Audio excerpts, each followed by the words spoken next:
So, vaccine rollout's been going pretty well, but recently there's been some concern over the Johnson & Johnson version. So much concern that the university put a halt to their rollout clinics. I decided to talk to my sister, an up-and-coming pharmacist, to get the facts. Hi, my name is Hannah Rowell. I'm a doctorate of pharmacy student at the University of Toledo, and I've been working in the community pharmacy setting for a little over 2 years now.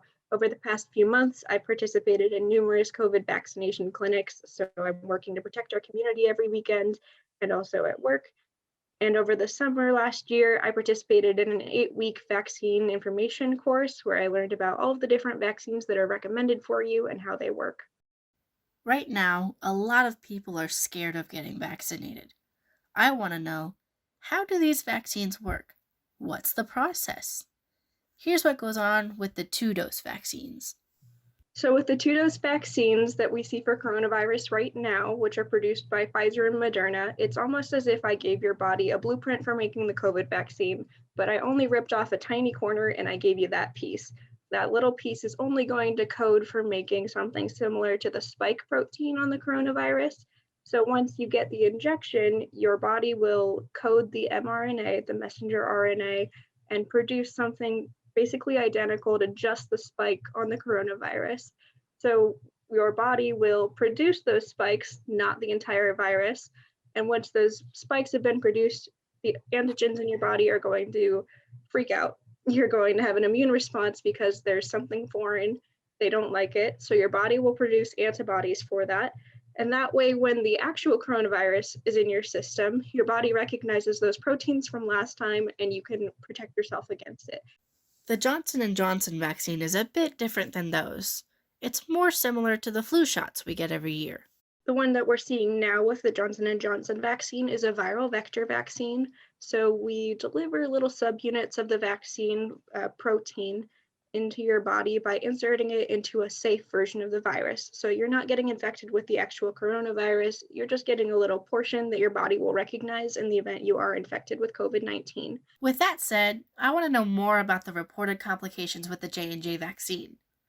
I wanted to get a scientific opinion on these because, probably like you, I'm not really sure what to think. Right now, we've had over 6.8 million doses of Johnson & Johnson delivered in the United States. And we've had 6 cases of blood clots related to those vaccines, possibly. So they were all younger women and they all had symptoms within 6 to 13 days after getting the vaccine. So the CDC and the FDA are just taking a little bit of time to look further into that and discuss if the vaccine is actually related to those blood clots and if it's something they should be concerned about with withdrawing the vaccine from the market. It's a preventative measure. They're just trying to make sure that there isn't a risk that they're putting anybody at, but 6 cases out of 6.8 million doses, there's a higher chance of getting blood clots from birth control pills, from smoking, from contracting COVID-19 itself. So it's not something I would be worried about if you've already been vaccinated with the Johnson & Johnson vaccine. There are some side effects you can look out for if you're concerned about that. Side effects of a blood clot would normally be a very severe headache, abdominal pain, leg pain, shortness of breath, and you're looking for those within 3 weeks of getting vaccinated. So if you show any of those symptoms, I'd reach out to your healthcare provider and let them know, but it's not something I would expect the majority of the population to be affected by. So, chances are, most likely the single dose vaccine won't hurt you. All of these vaccines are still in what's called phase 4 of testing. In the first 3 phases, the vaccines are tested relentlessly on smaller populations. And now in phase 4, they're monitoring the situation with a larger population. Every side effect is reported, so there's no reason to be scared. Along with getting vaccinated, my sister recommends that you keep your vaccine card, just in case we need yearly booster shots. I feel a lot better after learning about this stuff. I hope you feel better too.